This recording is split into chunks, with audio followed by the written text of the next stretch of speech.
Barishal city কর্পোরেশনের উদ্যোগে আমাদের ক্ষুদ্র ব্যবসায়ী ভাই ও বোনদের জন্য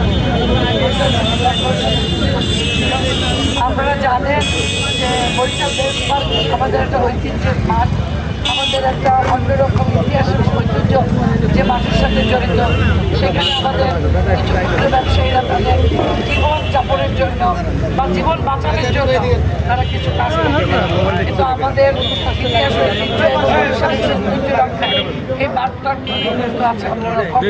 আমাদের সিটি কর্পোরেশনের আমাদের বিভাগ প্রধান এখানে উপস্থিত আছেন, আমরা নিজেরা কথা বলে আমাদের সাবেক কাউন্সিলর আছেন, এখানে আমাদের আপনাদের বিভাগের নেতারা আছেন,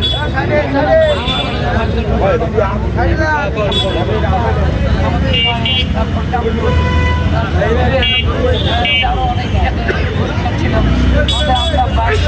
এরকম করে আরো অনেকের এখানে আছে। আমি আমরা সবাই মিলে চিন্তা করে যাতে আপনাদের ভিতরে যে কষ্টটা আপনাদের আসলে আমরা চাই না যে কোনো কারো চোখের পানি দিয়ে বরিশাল শহর সৌন্দর্য হবে না।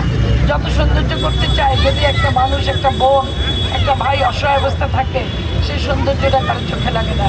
যার জন্য আমরা একটা ছোট্ট উদ্যোগ নিয়েছি যাতে আপনারা স্থায়ীভাবে এখানে বসবাস আর কি ব্যবসাটা করতে পারেন। আমাদের বোনেরা এখানে দোকান আছে, কিছু বোনদের তাদের চোখের পানি আমি দেখেছি, যার কারণেই আমাদের আজকের এই উদ্যোগ। আপনারা আমাদের জন্য দোয়া করবেন, আমরা যেন সিটি কর্পোরেশন আমরা যাদেরকে আমাদের এই ছিন্নমূল বলেন, আমাদের এই ক্ষুদ্র ব্যবসায়ী বলেন, হকার্স ভাইদের কথা আমরা আমাদের অন্য জায়গায় যেন এইভাবে তাদের ব্যবসার জন্য একটা স্থায়ী ব্যবস্থা করতে পারি, এটা আপনারা আমাদের জন্য দোয়া করবেন। যারা এখানে ব্যবসা করছেন আপনাদের কাছে যে এই শহরটা আপনারা পরিষ্কার রাখবেন, এই শহরটা আমাদের সবার। এই দোকানগুলো আপনারা পরিচ্ছন্ন রাখবেন, কারণ দোকানগুলো কিন্তু ড্রেনের উপরে দেওয়া হয়েছে, আপনারা জানেন। ড্রেনটা যেন কোনো ক্রমেই বন্ধ না হয়, কারণ আমরা আবার ড্রেন পরিষ্কার করার জন্য জায়গাও রেখেছি। আপনাদেরও দায়িত্ব আছে, এই জায়গাটা আপনারা দেখবেন, এটা আপনাদের কাছে আমাদের অনুরোধ। আমাদের মাননীয় প্রধানমন্ত্রী আসছেন 13 তারিখ, জনাব তারেক রহমান। আপনারা এই জায়গা থেকে, এই সামনে থেকে উনি যাবেন 2বার 3বার। সুতরাং আমরা মনে করি যে এই জায়গায় দাঁড়িয়েও আপনারা তাকে বরণ করে নিতে পারেন। আপনারা সবাই ভালো থাকবেন।